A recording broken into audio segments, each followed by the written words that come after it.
Hey, welcome back to You Can Learn Guitar with Paul. Today we're going to focus on the key of C. We're going to learn the chords C, F, G with an A minor as well.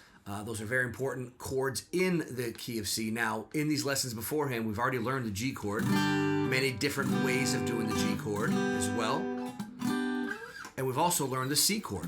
But just a little recap on what they are. Here's your C chord right here, where you've got your first finger on your first fret on the B string, way down here.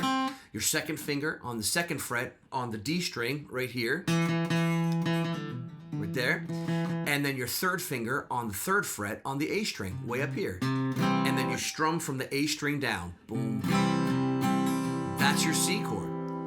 And then your G chord, your middle finger on the third fret of the low E string, right here. Right there. Your pointer finger, your first finger right here on the second fret on the A string, which is a B note right there. And then those next two are open, and then you've got your you can either have your third finger all the way down on the third fret on the high E string, or you can put that on the third fret on the B string and your pinky finger on the third fret on the high E string. And that gives you your G. So we already know these chords. All right? But that's it. That's all we know in the key of C. I want to share with you some other chords to help you play in this key better. So the most important one to learn is the chord called F. Now, F can be tough on the hands. There's a couple ways to play it. I'm going to show you a few ways. Number one, when you're sitting here from the E, a lot of times you go to the F following it. Like that old song.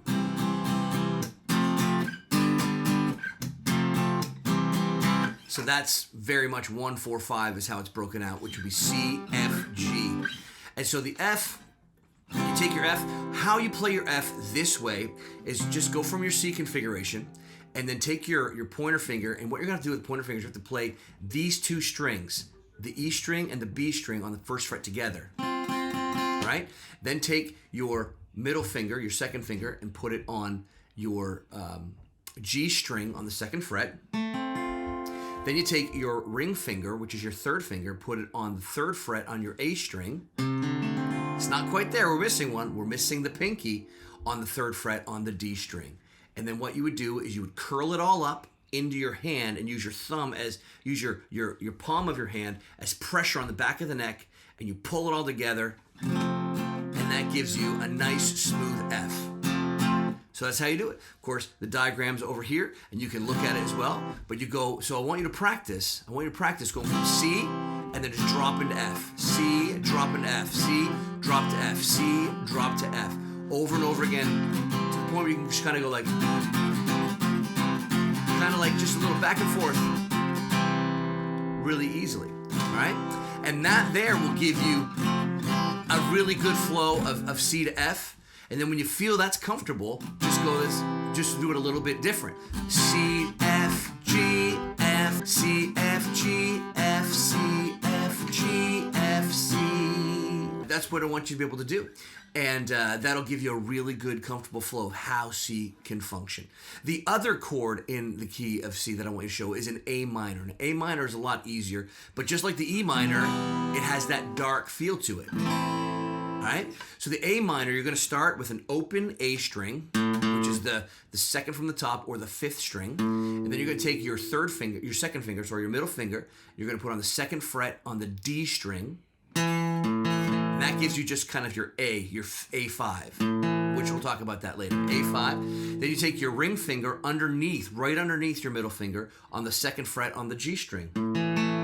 Now, if you don't open anything else up, leave everything open from there, it kind of has a nice sound. Well, that's called an A2, but we'll talk about that another time. What you're going to do now is you're going to take your first finger here, your pointer finger, and you're going to put on the first fret all the way down on the B string.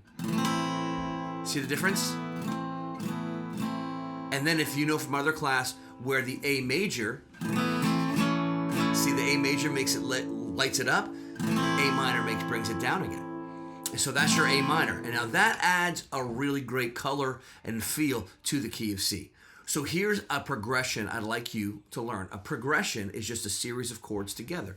I want you to kind of play this along with me, all right? When you get a chance, practice it, come back to this timestamp, and play along with me. All right, we're going to start off with the F. Okay, F, C, G, A minor.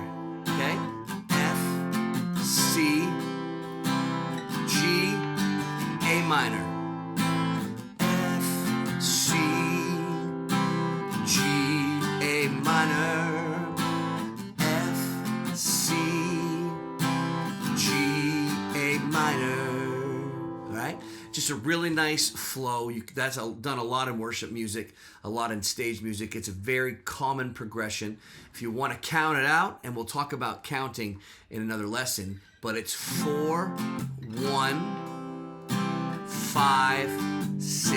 All right, 4, 1, 5, 6, or F, C, G, A minor. All right. So you keep learning those. You keep playing. Practice, practice, practice. Let me know how you're doing. Send me a comment and a like if you like these videos. Send a comment. Let me know what you think about it. What other things you'd like to learn that I can help you learn as well. Next class, we're going to talk about the key of D, and then we're also going to talk about how to use a capo, because capos make everything easier. All right? So have a great day. Thank you so much for watching. Be blessed today and keep on playing.